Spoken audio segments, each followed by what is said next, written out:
తమిళనాడు రాజధాని చెన్నైలో పట్టపగలే చైన్ స్నాచర్ రెచ్చిపోయాడు.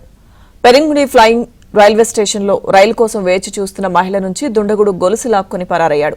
తొలుత తన వద్దకు వచ్చేందుకు దొంగ ప్రయత్నం చేయగా మహిళ హెచ్చరించింది. తర్వాత నెమ్మదిగా వచ్చి పక్కన కూర్చున్న దొంగ అమాంతం గొలుసు లాక్కొని పరారయ్యాడు. సీసీటీవీలో వీడియో రికార్డు కావడంతో పోలీసులు కేసు నమోదు చేసుకున్నారు.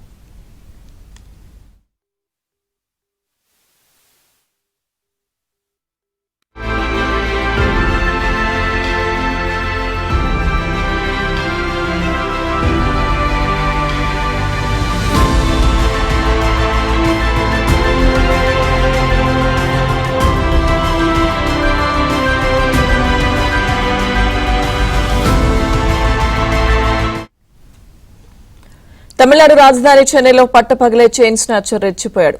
పెరింగుడి ఫ్లయింగ్ రైల్వే స్టేషన్లో రైలు కోసం వేచి చూస్తున్న మహిళ నుంచి దుండగుడు గొలుసు లాక్కొని పరారయ్యాడు. తొలుత తన వద్దకు వచ్చేందుకు దొంగ ప్రయత్నం చేయగా మహిళ హెచ్చరించింది.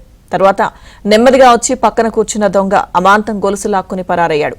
సీసీటీవీలో వీడియో రికార్డు కావడంతో పోలీసులు కేసు నమోదు చేసుకున్నారు.